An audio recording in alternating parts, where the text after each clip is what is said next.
I'm very glad to be here. It's my first time to Israel, and yeah, I'm looking forward to meeting interesting colleagues and people here. I will talk about Erich Lessing. To give you a few biographical data first, he was born in 1923 and went to Palestine in 1929. From there, he went back to Austria in 1947 and became a Magnum member in 1951. So these are just a few data, and I think it's very interesting for people in Haifa to know that he lived here for a while, that he worked here as a taxi driver and as a carp breeder, and that he studied at Technion. He studied radio technique there.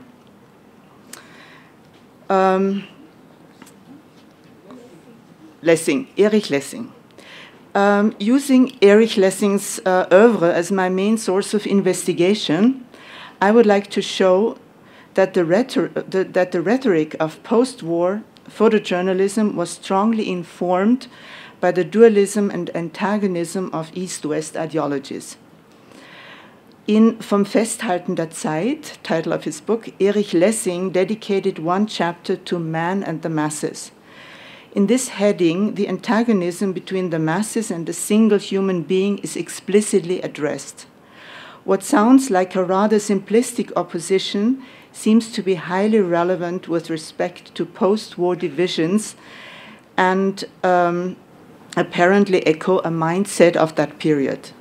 The Third Reich, with its glorification of the masses, its aestheticism of mass performance, and its fascination with the uniformity of streamlined crowds, had just come to a close.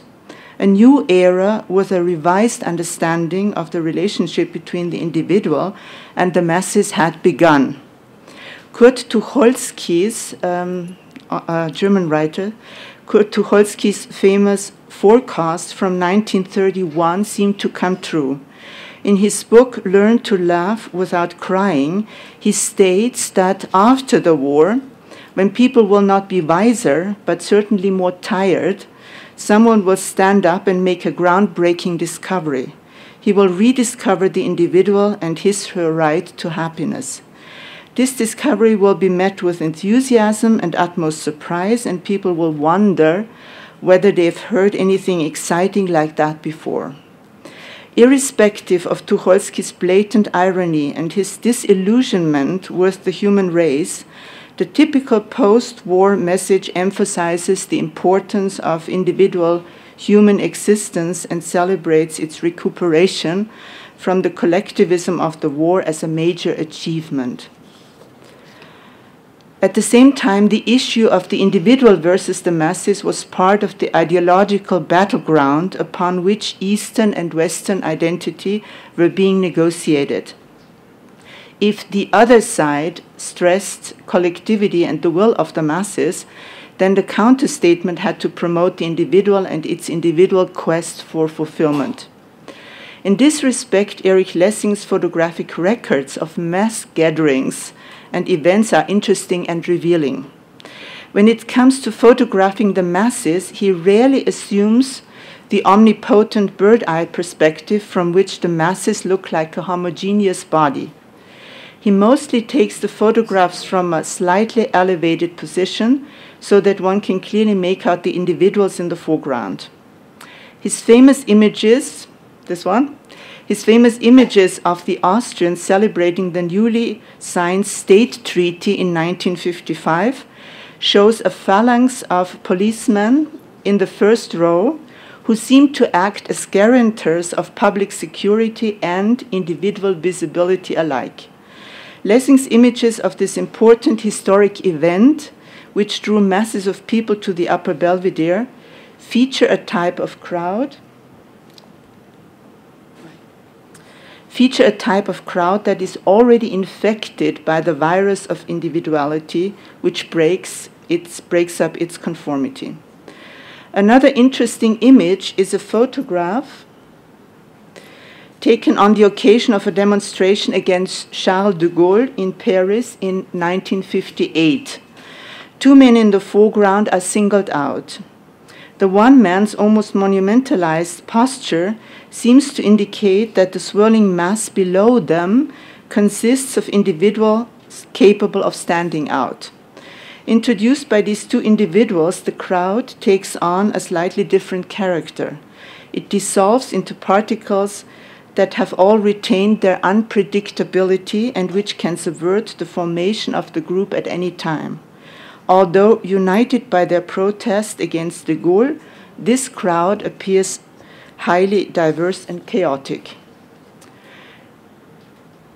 In the image that starts off the man and masses section in his book, Lessing introduces an interesting photographic concept of dealing with the individual in relation to the mass. In this particular photograph, three individuals in sharp focus rise above the crowd, which forms a blurry environment. In a lot of cases, those who stand out are presented as superior. But these men in Lessing's photograph remain commoners.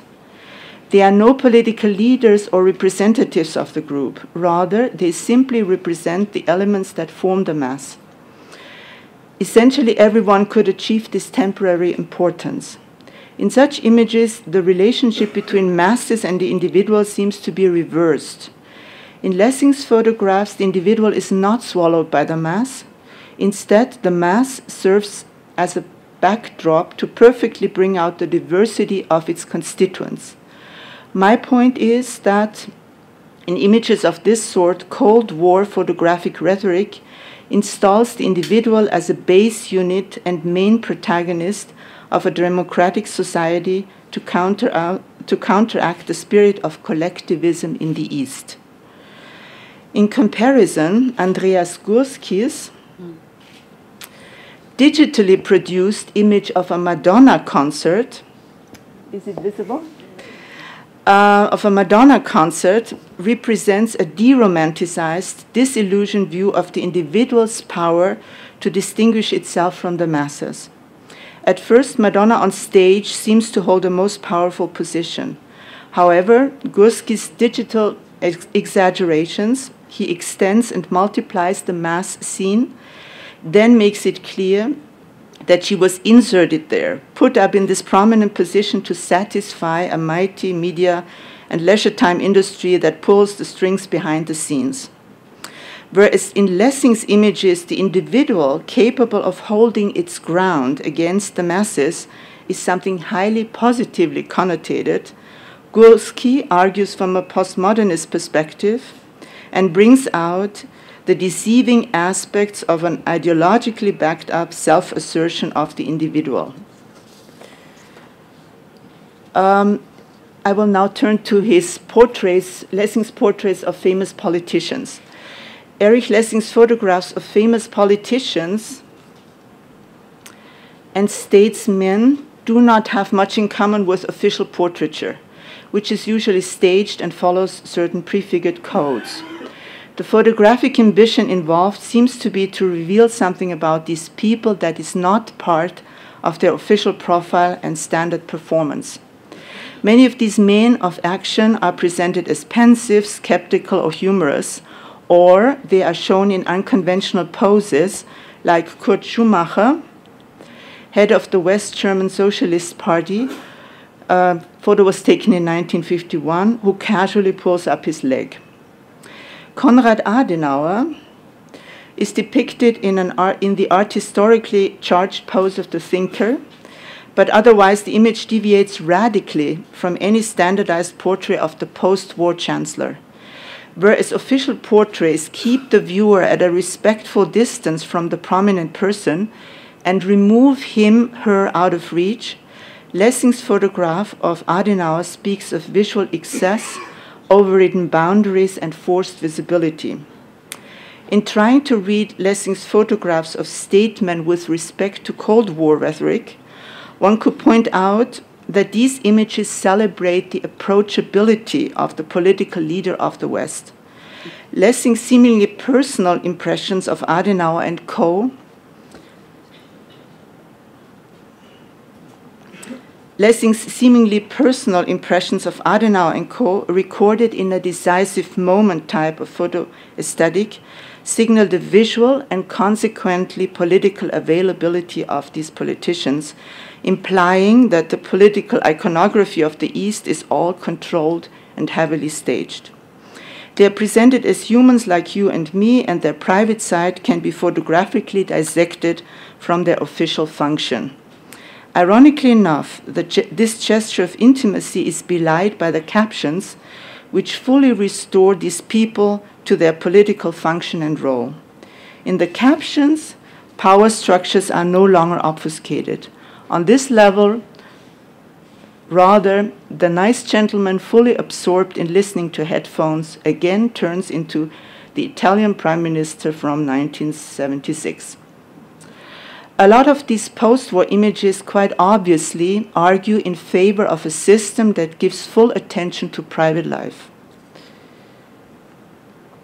In one of Lessing's photographs, a young couple is shown in front of the Stalin monument in Budapest in 1956. The polemical overtones of this picture cannot be missed. The private is played off against the grandiose political gesture and the completely regimented life in a communist society as depicted on the frieze below the statue. The couple moves freely, vitality and life are all theirs. Their simple demonstration of happiness seems to ridicule the status and statuaric nature of the overpowering Stalin figure. From a Western point of view, the loving couple is able to define the confrontational setting to their benefit. The grand heroic gesture fails to hold out against an ideologically charged notion of the right of personal happiness. It is needless to mention that the image promotes a completely undialectical, apolitical understanding of the private. But this photograph has an interesting counter-image. Both are presented on a double space in the book that fully underlines the first message and can be read as a final document of victory of individual and private life over a statement of political power. In the photograph, taken in the same year, the Stalin statue has been removed from its pedestal. Times change, statues tumble, but individual life goes on. Post-war photographers like Lessing adopted a most loving view of the human race. Le petit bonheur, the choice of life, are cherished and presented in a favorable light. The protagonists of these photojournalistic images of the 50s and 60s are nobilitated by their quest for happiness, or, as critics like Victoria Schmidt-Linsenhof would argue, by their will to forget and repress the humanitarian disaster of World War II. This is not a Lessing image, but Cartier-Bresson. As all of you probably know, it's people on the bank of the Marne. In order to fully bring out the conciliatory, the positive, idyllic, conciliatory nature of this post-war approach, let me, in contrast, present two images by Martin Parr, also a member of Magnum, but a contemporary photographer, of the leisure time activities of his fellow countrymen at the Brighton seaside. I think we agree that this is a different take on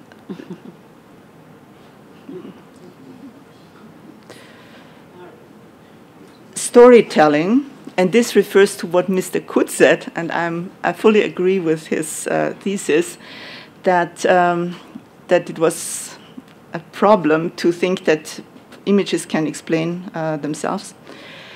In several of his interviews, Erich Lessing called himself a storyteller and said that he was mostly interested in setting up narratives. The question is how these narratives work. In Lessing's case,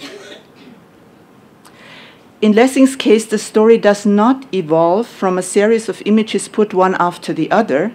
It's not a linear arrangement of photographs, but the underlying principle of narration can be compared with a montage. The The photographs are juxtaposed, brought in opposition to each other, and the meaning of the story derives from the tension created by the polarization of these images.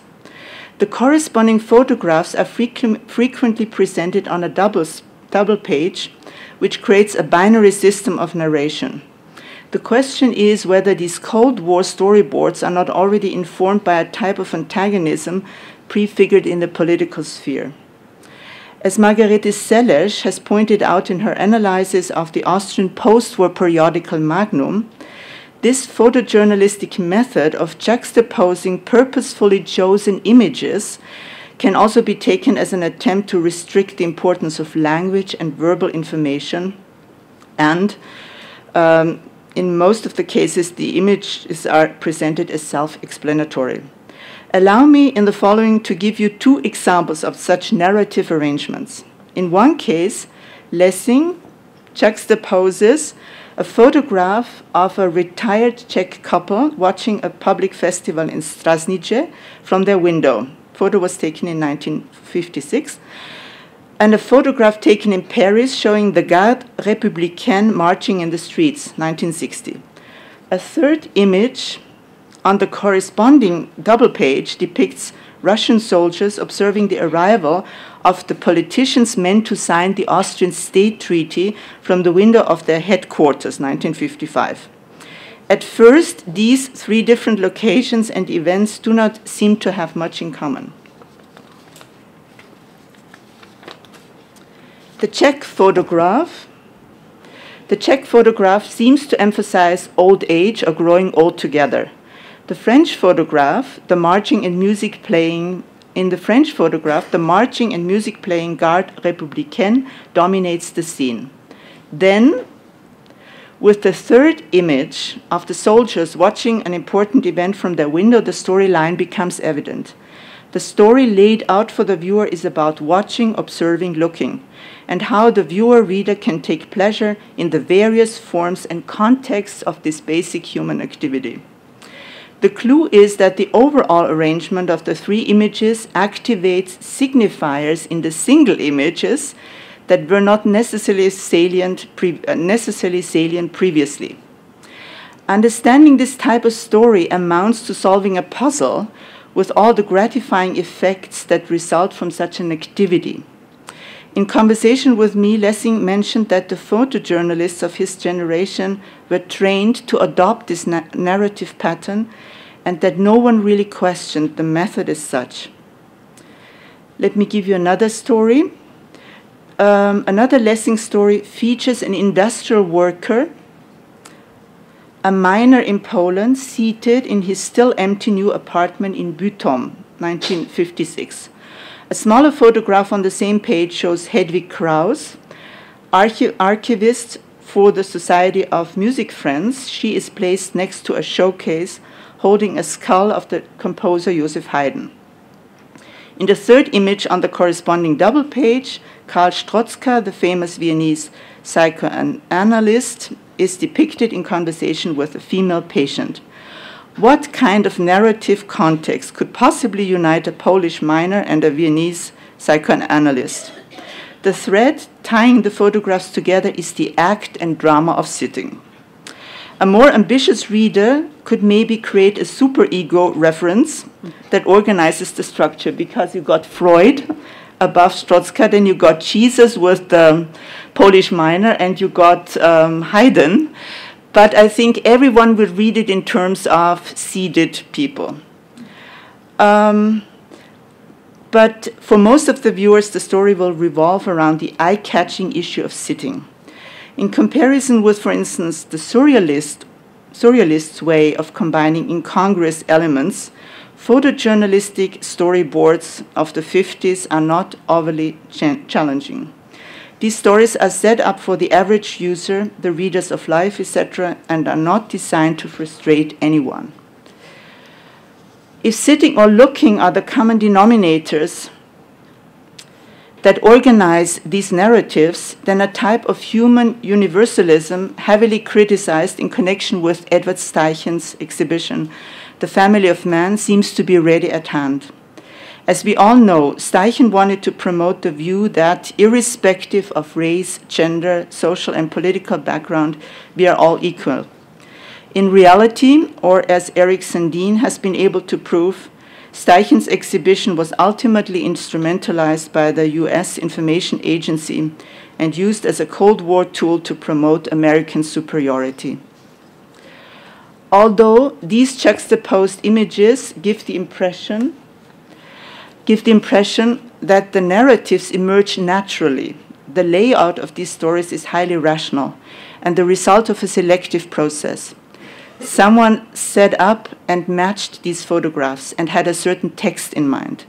In fact, there's a manipulative side to this method of loosely combining images. As the statement made by the author of the arrangement the statements do not come in explicit verbal form, the viewer may easily be unaware of the manipulation, and the stereotypes implied can go unnoticed. In finishing my presentation, I would like to focus on the positive, utopian aspect of these images from the 50s and 60s. One day, we will all feel friendly towards each other and celebrate the abundance of life. Okay, thank you for your attention.